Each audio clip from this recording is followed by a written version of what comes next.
মা, আমি তোমার একটু পরে ফোন দিচ্ছি। আমি অনলাইনে ক্লাস নিচ্ছি। তারা ভাবি কোথায়? আচ্ছা, তারা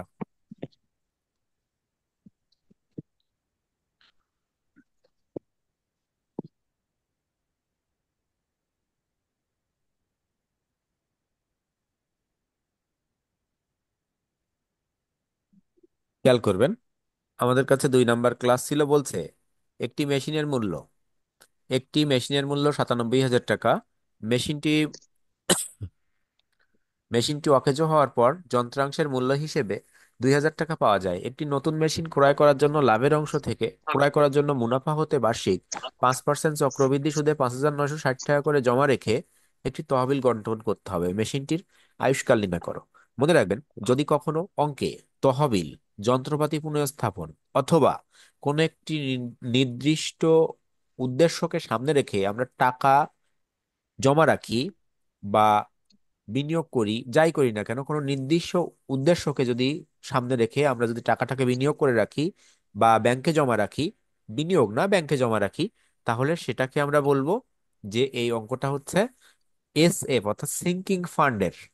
তাহলে আমরা কি বুঝলাম? যদি কখনো কোনো একটি অঙ্কে তহবিল, যন্ত্রপাতি পুনঃস্থাপন অথবা ভবিষ্যৎ মূল্যের যে টাকাটা আমরা রাখছি সেটা যদি আমাদের নির্দিষ্ট কোনো উদ্দেশ্যকে সামনে রেখে রাখা হয়, তাহলে তাকে আমরা এফভি অ্যানুইটির পরিবর্তে এস এফ ব্যবহার করে অঙ্কটা সমাধান করব।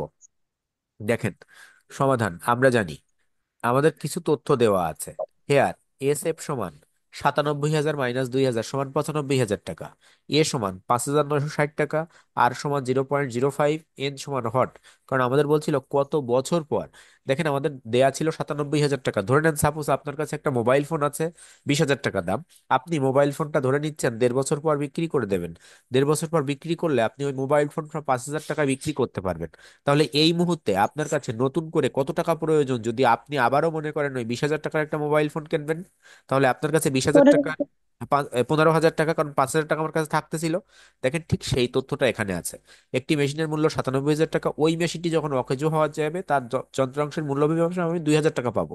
তাহলে 97,000 টাকা থেকে 2,000 টাকা বাদ দিলে আমি পাচ্ছি কত টাকা? 95,000 টাকা।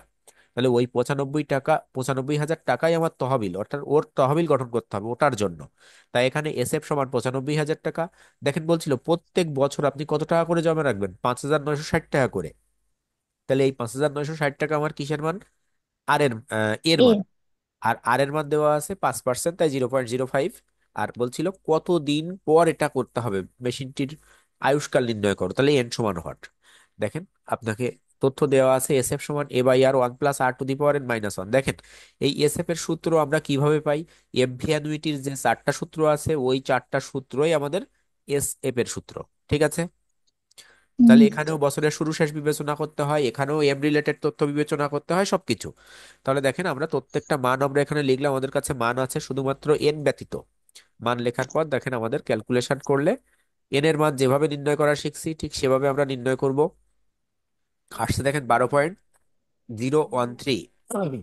তাহলে একে আমরা 12 বছর লিখতেও পারি, যেটা আসছে এটাও লিখতে পারো। কারণ গতদিন আমি ক্লাসে আপনাদেরকে বুঝাইছিলাম যে 12 কেন লিখবো আর পয়েন্ট কেন আমি বাদ দেবো বা কেন বাদ দিব না। বিষয়টা এরকম ছিল, অর্থাৎ এখান থেকে আমি বছর মাস দিন হিসাব করে আপনাদের দেখাইছিলাম। এবং সামনে এভাবে, শূন্য আছে। হ্যাঁ, এবং এভাবে বলছিলাম পয়েন্টের পরেই যদি শূন্য থাকে তাহলে সে অংশটা বাদ দিলেও কোনো অসুবিধা নাই। কিন্তু পয়েন্টের পরে যদি শূন্য না থেকে 1 2 3 4 যে কোনো কোনো কিছু থাকে, তাহলে সেই অংশটা টোটাল নিতে হবে আপনাকে। তাহলে দেখেন, এখানে পয়েন্টের পরে শূন্য আছে, আপনি না নিলেও অসুবিধা হচ্ছে না। ওটা 4 5 দিন হবে ক্যালকুলেশন করলে। 12 বছর 3 দিন বা 5 দিন এরকম কিছু একটা হবে। কারো কোনো ভাই প্রশ্ন এটা কি আছে? হ্যাঁ, হ্যাঁ। এটা কি প্রথম শুরু করছেন? আজকেই শুরু, প্রথম হচ্ছে এটা। আচ্ছা। আচ্ছা, পরবর্তীতে দেখি কারো কোনো প্রশ্ন আছে এখানে। পরের অঙ্কে চলে না যাচ্ছে। হ্যাঁ। প্রত্যেক ডিপার্টমেন্ট মার্কেটিং বাদ দিয়ে, অর্থাৎ মার্কেটিং এর এখান থেকে একটা অঙ্ক আসতে পারে। মার্কেটিং বাদ দিয়ে যারা আছেন প্রত্যেকে খুব ভালোভাবে অধ্যায়টা করবেন, 2টা অঙ্ক পাবেন আপনারা। মার্কেটিং এর শুধুমাত্র ভাইয়া লগ রিলেটেড মান আসে, এন আর এর মান বের করা। ঠিক আছে? ভাইয়া তার মানে আমাদের এই ম্যাথ মানে না করলেও হবে নাকি? আমি কি বললাম আর আপনি আমার কথা কি উত্তর দিলেন? মানে আমি আমি বললাম মারছি। যে মার্কেটিং এর একটা অঙ্ক আসবে লগ রিলেটেড, আর অন্য ডিপার্টমেন্টের দুইটা অঙ্ক আসার সম্ভাবনা খুব বেশি। ঠিক আছে। হুম, আচ্ছা, হুম। 27 কি বলছে? একটি মেশিন কিনতে কোম্পানিকে 93,000 টাকা দিতে হয়। মেশিনটির কার্যকারী আয়ুষ্কাল 12 বছর ধরা হয়েছে। ধাতু মূল্য, ভগ্নাবশেষ মূল্য, স্যালভেজ ভ্যালু একই কথা, 3,000 টাকা। তবে একটি নতুন মেশিন ক্রয়ের জন্য লাভের অংশ থেকে প্রতি বছর শেষে কত টাকা 9% চক্রবৃদ্ধি হার সুদে জমা রাখতে হবে? বলেন, এখানে আমার কি কি মান দেওয়া আছে, বলেন, যে কেউ বলেন। এর মান বের করতে হবে এখানে। এর এর মান বের করতে হবে, হ্যাঁ, তারপর? তারপরে ওই যে এন আর এর মান দেয়া আছে 9%, এন হ্যাঁ, দেয়া আছে 12, হ্যাঁ। আর বছর দেওয়া আছে 93 12 আর ধাতু মূল্য 3,000 টাকা। ওইটা 3,000 টাকা বাদ দিতে হবে না ওই 93,000 টাকা থেকে, অর্থাৎ ভগ্নাবশেষ মূল্য ওটা। 93,000 টাকা বাদ। তাহলে 90,000 দিয়ে কাজ হবে। 90। হ্যাঁ, এসএফ এর মান 90,000। তাহলে ক্লিয়ার, আপনারা সেম আর অঙ্কে এস এর সময় সমাধান করবেন। দেখেন আরো একটা দেওয়া আছে সম্ভবত, দেখেন এখানে বলছে একটি কোম্পানি 10,000 1 লাখ টাকা মূল্যের এক সম্পদ লক্ষ প্রতি বছরে প্রতিস্থাপনের জন্য একটি তহবিল গঠন করতে চায়।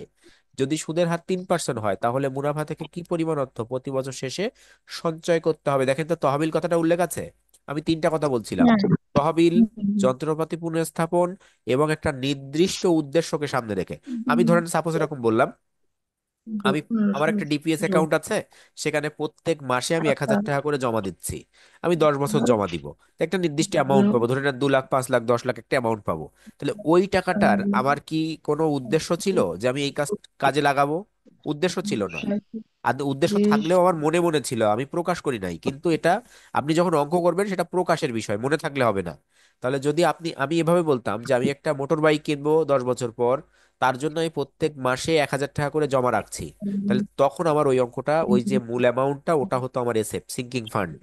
কিন্তু যত সময় পর্যন্ত আমি উদ্দেশ্য নির্দিষ্ট না করব তত সময় পর্যন্ত আমার সেটা থাকবে কি, এফডি।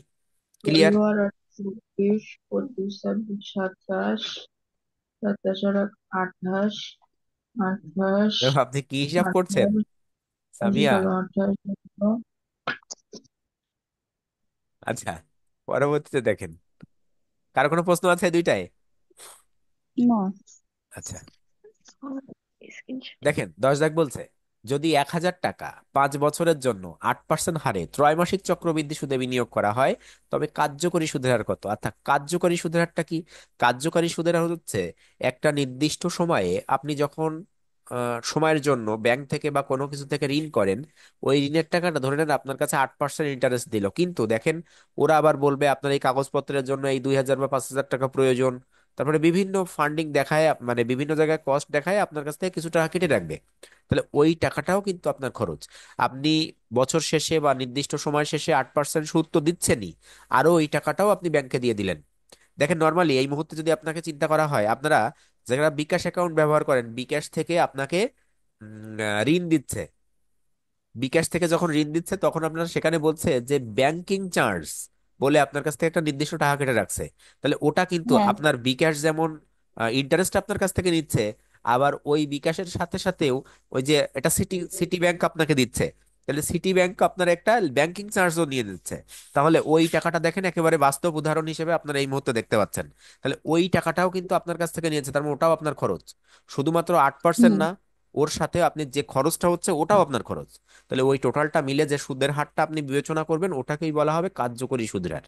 দেখেন এখানে তাহলে কি হচ্ছে, যদি বলছে 1,000 টাকা তার মানে বর্তমানের টাকা, 5 বছর, এন এর মান 8% হারে, আর এর মান ত্রৈমাসিক 3 মাস পর পর, তাহলে 4 এম এর মান। তবে কার্যকরী সুদের হার কত? কার্যকরী সুদের হারের সূত্র কি মুখস্থ আছে কারোর? হেয়ার, ইআইআর সমান হট, পিভি সমান 1,000 ইয়ার এন। সমান হ্যাঁ বলেন, মনে আছে? ইআইআর এর সূত্র কি? তাহলে পিভি সমান 1,000, এন সমান 5, আর সমান 0.08, এম সমান 4। দেখেন ক্যালকুলেশন করলে ইআইআর সমান, ইআইআর এর সূত্র কি? Effective M interest plus rate. আর বাই এম মাইনাস 1 × 100। হ্যাঁ, 1+r/m পাওয়ার m - 1 গুণ 100, এই একমাত্র অঙ্ক যেখানে এন নাই। হ্যাঁ। হ্যাঁ। হ্যাঁ ওই বলেন। যে এম এর মান 4 হলো কেন? ত্রৈমাসিক বলছে 3 হবে না? হ্যাঁ, ত্রৈমাসিক 3 মাস পর পর, তাহলে 3 মাস পর পর যদি হয় একটা বছরে কয়বার? 12 মাস, ও 4 বার। মানে 3 মাস পর পর। ও যদি আচ্ছা, ওখানে 3 × সরাসরি 12 3 বার আচ্ছা। বলতো, 3 বার বলতো, তাহলে এম এর মান 3 হতো। ঠিক আছে। হ্যাঁ। আচ্ছা দেখেন, ক্যালকুলেশন করে আমাদের ইআইআর এর মান বেরোছে 8.24%। মনে রাখবেন, এই যে ইআইআর অর্থাৎ কার্যকরী সুদের হার আর আমরা নর্মাল যে সুদের হার, এটা অবশ্যই সর্বোচ্চ 1% বাড়তে পারে, তার বেশি বাড়বে না। সর্বোচ্চ 1% বাড়তে পারে, তার বেশি বাড়বে না। দেখেন এখানে 8% আছে, আপনার হয়তো ইন্টারেস্ট রেটটা সর্বোচ্চ 9% হতে পারতো, আর না হলে সেটা অস্বাভাবিক হয়ে যায়। হ্যাঁ, বিষয়টা এরকম। আচ্ছা, তাহলে ইআইআর সমান 8.24%। প্রশ্ন আছে কারোর কোনো? আচ্ছা, পরের অঙ্কে যাচ্ছি তাহলে।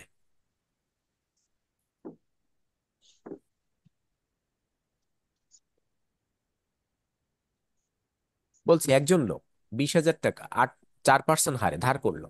তাহলে 4% হারে ধার করেছে কত টাকা? 20,000 টাকা।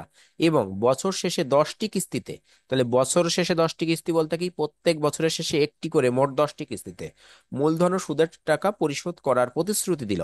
বার্ষিক কিস্তির পরিমাণ কত? কিস্তি চাইছে, তাহলে এর মান হট এ বের করতে বলছে। দেখেন তো আমার কি কি দেওয়া আছে। তাহলে আমার বলছিল 20,000 টাকা সে ঋণ করেছে, ঋণের টাকাটা, এবং আমার কিস্তি উল্লেখ আছে। তাহলে কিস্তি থাকলে সেটা আর এককালীন না, কিস্তির অঙ্ক। তাহলে দেখেন কিস্তি থাকলে আমার কাছে কি কি আসছে। মনে রাখবেন, যদি কখনো অঙ্কে কিস্তি উল্লেখ থাকে তাহলে পিভিটা হবে পিভি অ্যানুইটি আর এফভিটা হবে এফভি অ্যানুইটি। তাহলে এই অঙ্কে কিস্তি উল্লেখ আছে, তাহলে আমার যে 20,000 টাকা, এই টাকাটা বর্তমানের টাকা, তাহলে সেটা হবে পিভি অ্যানুইটি 20,000 টাকা। এর মান বের করতে বলছে, এন এর মান 10 আর এর মান 0.04 অর্থাৎ 4% বলছিল। ক্যালকুলেশন করলাম, দেখেন সূত্র কি হবে, PV annuity A by R, 1 - 1/1 plus R to the power N. এখানে এম রিলেটেড কোনো তথ্য নাই, বছরের শেষ উল্লেখই করে দিছে। তাহলে শুরু বললে শুরু, শেষ বললে শেষ, কোনো কিছু না বললে শেষ ধরতে হয় আমাদের। এম নাই, এম আসি নাই। তাহলে দেখেন আমরা সূত্রে মান বসাইলাম, ক্যালকুলেশন করলাম, আমাদের এর মান আসছে 2,466 টাকা। কারো কোনো প্রশ্ন? আচ্ছা, এই এই ক্যালকুলেশন আবার আমাকে বোঝানো লাগবে না তো? ক্যালকুলেশন নিয়ে কারো কোনো সমস্যা নাই তো? না। আচ্ছা, কমপ্লিট এটা। পরের অঙ্কে যাব। হ্যাঁ। আচ্ছা, একটা একটা অঙ্ক দেওয়া আছে, দেখেন তো। একজন লোক 6% সুদে 6,000 টাকা ধার গ্রহণ করে, এবং ওই যে অভিজ্ঞা বলা আছে না, ওই জায়গায় হবে প্রতিজ্ঞা। প্রতিজ্ঞা করে যে সে 20 বাৎসরিক কিস্তিতে উক্ত ধার পরিশোধ করবে বলে, করবে, যার কিস্তি প্রথম বছরের শেষে শুরু হয়। বার্ষিক কিস্তির পরিমাণ কত? বলেন এখানে কি কি দেওয়া আছে। সেকেন্ড।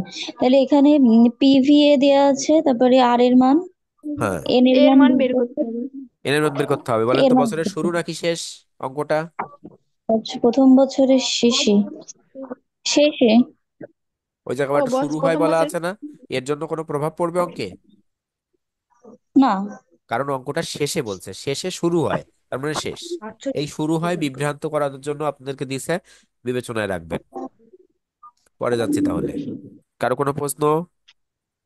ভাইয়া কিসের থেকে এটা বুঝবো কিভাবে, কখন কোনটা? কোনটার মান কোনটা আবার বলেন। মানে প্রশ্নে কখন কোনটা বের করতে হবে এটা কিভাবে বুঝবো তাই, মানে এর প্রশ্নে মান নাকি কখন এনের কি মান? বের করতে হবে তাই? হ্যাঁ, এটা আচ্ছা, বুঝতেছি না। প্রশ্নের লাস্ট অংশটা পড়েন তো, কি বলছে? বার্ষিক কিস্তির পরিমাণ কত? তাহলে কি চাইছে আপনার কাছে? হুম, কিস্তির পরিমাণ। হ্যাঁ, আর হুম, কিস্তির পরিমাণ টাকায় কি দ্বারা প্রকাশ করা হয়? এ দ্বারা প্রকাশ করা হয়। আর কিস্তির সংখ্যা, সরি কিস্তির সংখ্যা না, একটা বছরের নির্দিষ্ট একটা সুদের হারে সুদ কয়বার দেয়া হচ্ছে তার সংখ্যাকে এম দ্বারা প্রকাশ করা হয়। তামিম সাহেব অনেকদিন পর জয়েন করলেন মনে হচ্ছে। হ্যাঁ ভাইয়া। আচ্ছা, তাহলে দেখেন আমরা এ পর্যন্ত পরবর্তীতে এখানে কোনো প্রশ্ন আছে?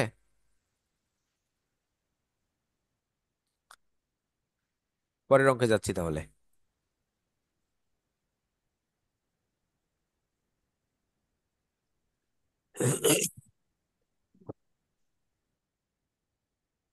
দেখেন তো কি বলছে। বলছে যে কোনো ব্যক্তি 2 লাখ টাকা একটি দুই বাড়ি লাখ খরিদ টাকা করে, অর্থাৎ কিনবে সে। হ্যাঁ, সে নগদ 50,000 টাকা পরিশোধ করে, 50,000 দিয়ে দিছে, এবং অবশিষ্ট অর্থ 3 মাস অন্তর দেয় বার্ষিক কিস্তিতে 10 বছরে পরিশোধ করার জন্য চুক্তিবদ্ধ হলো। তাহলে দেখেন আপনার কাছে এখানে 2 লাখ টাকা দিয়ে দিচ্ছে, মোট টাকা 2 লাখ, সেখান থেকে 50,000 দিয়ে দিচ্ছে, তাহলে ওই ব্যক্তির কাছে এই মুহূর্তে আর পাওনা কত টাকা? 1.5 লাখ। 1,50,000। এক লাখ হ্যাঁ। পঞ্চাশ হাজার এবার দেখেন ওই 1,50,000 টাকা অবশিষ্ট অর্থ 3 মাস হুম, অন্তর দেও, তার মানে 3 মাস পর পর, তাহলে এম এর মান 4। কিস্তিতে ফোর 10 বছরে পরিশোধ্য, তার মানে এন সমান এন 10। এর মান 10। হ্যাঁ, বলছে কি অবশিষ্ট অর্থের উপর 12% সুদ, আর এর মান ত্রৈমাসিক মানে 3 মাস পর পর, এম এর মান 4। তবে কিস্তির পরিমাণ নির্ণয় করো, এ সমান হট। দেখেন তাহলে সমাধান আমাদের ওই 1.5 লাখ কি এফবি না পিভি? কোনটা। ওই যে 1,50,000 টাকার উপর কাজ করবো না, তাহলে আপনি ওইটা এখন কি চিন্তা করেন, এফবি না পিভি? বলছে কি কিনেছেন কি একটি বাড়ি কয় লাখ টাকা দিয়ে? 2 লাখ। 2 লক্ষ টাকা। 2 লাখ। 50,000 টাকা দিয়ে দিছেন, তার মানে কি এখন দিছেন নাকি ভবিষ্যতে দেবেন? দিয়ে দিছি এখন তো। দিছি। দিয়ে দিছেন, তার মানে আপনার কাছে টাকা যে পাবে 1.5 লাখ, এটা কি এখন পাবে নাকি ভবিষ্যতে পাবে? ভবিষ্যতে ও না, তাইলে এখনই এখন পান। পাবে, এখন পাবে, এখনকার পাওনা টাকা। আপনি দেবেন বলছেন ভবিষ্যতে কিস্তির মাধ্যমে। আপনি আজকে কিন্তু যদি একটি পাওনাটা তো মোবাইল ফোন এখন। কিনে নিয়ে আসেন, ধরে নেন 20,000 টাকা দিয়ে, তাকে আপনি 5,000 টাকা দিছেন, পাবে 15,000 টাকা, ওটা কি এখনকার টাকা নাকি ভবিষ্যতের টাকা? এখনই এখনকার টাকা। টাকা। এখনকার টাকা। তাহলে এখনকার টাকা পিভির টাকা। ওই টাকার উপরে দেখেন সুদের হার বেড়ে যাচ্ছে। সুদ কত পার্সেন্ট দিচ্ছেন? 12%। 100%। এই যে আমরা বলি না, ওয়ালটন, সরি নাম বলা যাবে না, বিভিন্ন কোম্পানি আমাদেরকে কি দেয়, কারণ রেকর্ডিং হচ্ছে, বিভিন্ন কোম্পানি, এই মাত্র আর একটা তথ্য দিলাম বিকাশ বলে আপনাদের, যাই হোক, বিভিন্ন কোম্পানি আপনাদের কাছে কি বলছে যে এত পার্সেন্ট ইন্টারেস্টে, 0% ইন্টারেস্টে 90 দিনে মূল্য পরিশোধের সুযোগ। কিন্তু আসলে কি 90 দিনে মূল্য পরিশোধের সুযোগ 0%-এ দেয়? কি মনে হয় না। আপনাদের? আপনার কাছে ধরে নেন একটা ফ্রিজ কিনতে গেছেন, ফ্রিজ কিনতে গেলে তার নগদ মূল্য লেখা আছে, সরি মূল্য লেখা আছে, প্রাইস লেখা আছে এত টাকা, ধরে নেন 30,000 টাকা। এবার 30,000 টাকায় বলছে যে ক্যাশ ডিসকাউন্ট, যদি এখন ক্যাশে নেন 5% ডিসকাউন্ট পাবেন। তাহলে পাঁচ হুম। পার্সেন্ট ডিসকাউন্ট, আর যদি ক্যাশে না নেন তাহলে ওই ফুল পেমেন্ট করতে হবে আপনাকে। তাহলে আপনি যখনই সেটা কিস্তি নিচ্ছেন তাহলে ফুল পেমেন্ট দিচ্ছেন, তার মানে কি আপনার সেই ইন্টারেস্ট সহজভাবে মানে সরাসরি না নিলেও অন্য দিক থেকে নিচ্ছে। ঠিক আছে। হ্যাঁ, আচ্ছা, তাহলে বিষয়টা এরকম। তাহলে তাহলে এখন এখানে আমাদের পিভির মান হবে হচ্ছে হ্যাঁ, পিভি এ পিভি এক অ্যানুইটির লাখ মান দেওয়া পঞ্চাশ আছে তাহলে 15,000, 1,50,000, এম সমান 4, এ সমান হট, এন সমান 10, আর সমান 0.12। এখানে এম আছে তাই এম রিলেটেড সূত্র, পিভি অ্যানুইটি সমান A by R by M, 1 - 1/1 plus R by M power M into N. মান বসান, ক্যালকুলেশন করেন। একই একই okay, ঠিক আছে। দেখেন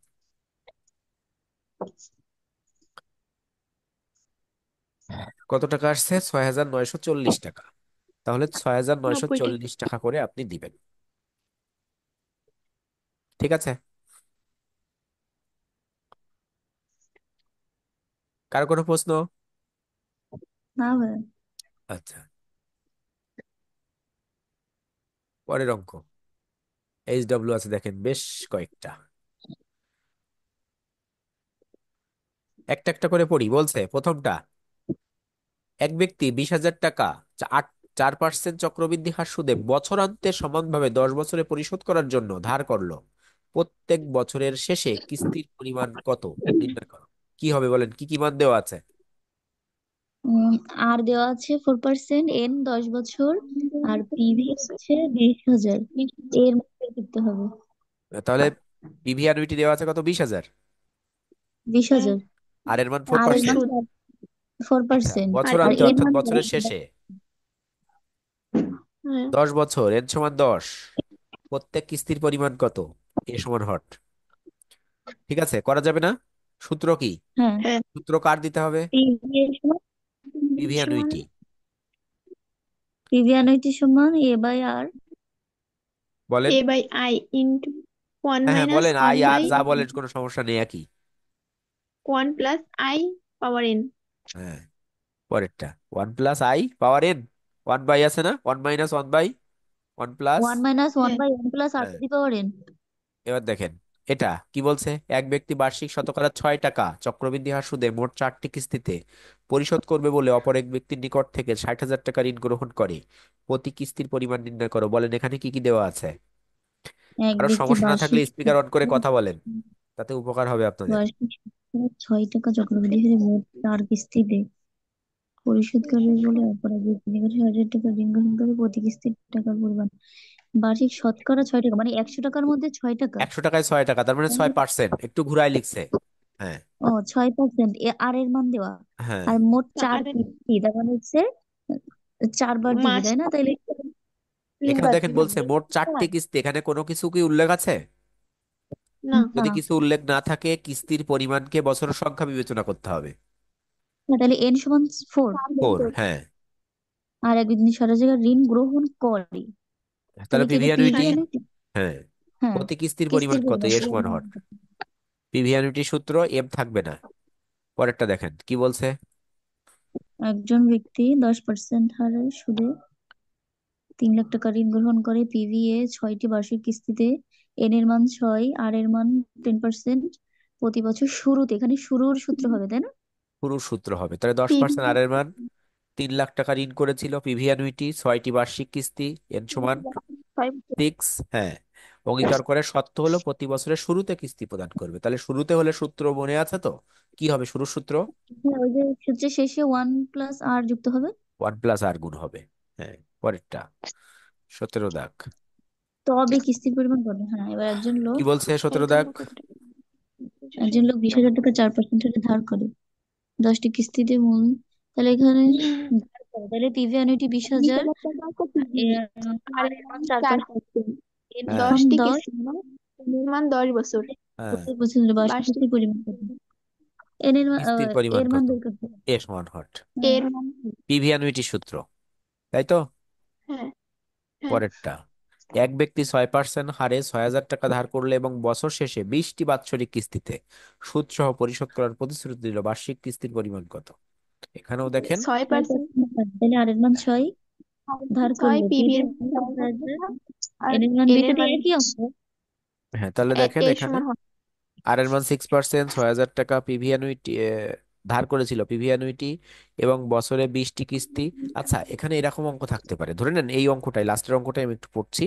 ধরে নেন এখানে বলল 20টি কিস্তিতে, সর্বমোট 20টি কিস্তিতে, ভালোভাবে বুঝবেন কিন্তু কি বলতে চাচ্ছি।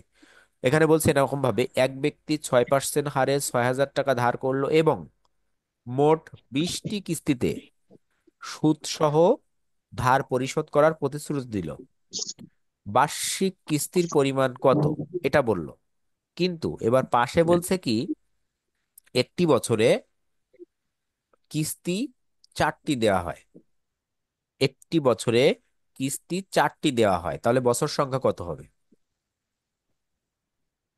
মানে 1 বছরে 4টি, একটি বছরে মানে 4টি 20টি কিস্তি দেওয়া হয়। চারটি কিস্তি, হ্যাঁ, আর মোট কিস্তি 20টা, মোট কিস্তি 20টা, আর এক কিন্তু বছরে এক 4টি বছরে কিস্তি, তাহলে বছর কত? 5টা। 5টা। এটা কিন্তু মাথায় রাখতে হবে, এরকম অঙ্ক কিন্তু আসে। হ্যাঁ, এরকম অঙ্ক কিন্তু এইভাবে আসবে, আসলে আর আপনাকে একবার অবশ্যই, বলেন। হ্যাঁ, ওটা দিয়ে ক্যালকুলেশন করে বের করে নিতে হবে। ঠিক আছে। আরেকবার একটু রিপ্লে করেন। আচ্ছা, আমি অঙ্কটাই আবার একবার পড়ি। বলছে কি, এক ব্যক্তি 6% হারে 6,000 টাকা ধার করলো এবং হুম। ওই বছর শেষে বলা নেই, বলছে কি এবং 20, মোট 20টি কিস্তিতে সুদ সহ ধার পরিশোধ করলো, বার্ষিক কিস্তির পরিমাণ কত? ব্র্যাকেটে লিখলো কি, যে, না, না, না, কিস্তির পাশে ব্র্যাকেট দিয়ে লিখলো কি, যে একটি বছরে 4টি কিস্তি প্রদান করা হয়, একটি বছরে 4টি কিস্তি প্রদান করা হয়। অঙ্কটা কি বুঝছেন তাহলে? হ্যাঁ, হ্যাঁ। তার মানে আমাকে বলছে মোট কিস্তি কয়টা, 20টা, বেশি। আর একটা বছরে 4টা কিস্তি। তার মানে কি, একটা বছরে 4 যদি হয়, তাহলে 20 যদি মোট হয়, তাহলে ওই 20কে আপনি ভাগ দেন, দিলে আপনি বের হয়ে যাচ্ছে বছর সংখ্যা। 5 বছর। ঠিক আছে। হ্যাঁ। আচ্ছা, তাহলে আমরা মোটামুটি আজকে এ পর্যন্ত শেষ করতে পারি ক্লাস। আগামী দিন আমাদের একটা বিষয় ছিল, ও, আচ্ছা, একটু 1 মিনিট। ভাইয়া এই চ্যাপ্টারের কয়টা ক্লাস নেবেন? একটা ক্লাস নেবো, আগামী দিনের ক্লাস। হ্যাঁ ভাইয়া, তাড়াতাড়ি শেষ করে দেন। তাড়াতাড়ি শেষ করে দেবো। আচ্ছা, ঠিক আছে, তাড়াতাড়ি শেষ করে, আজকেই শেষ করে দিতাম যদি সময় থাকতো। কিন্তু সময় থাকলেও তো সময় আছে অডেল, কিন্তু আমার এই জুমের সময় নাই। ঠিক আছে, ভালো থাকবেন আপনারা। লিঙ্ক দেন ভাইয়া। হ্যাঁ, বলেন। ওই যে আমাদের এই অঙ্কগুলো করানো শেষে বোর্ড করাবেন নাকি, একটা একটা করে বোর্ড শেষ করলে ভালো তো। বোর্ড, হ্যাঁ, এই এই মানে যে এই যেটা অঙ্কগুলো সমস্যা করাচ্ছি না, হলো। আপনারা কি বোর্ড হ্যাঁ। দেখেছেন?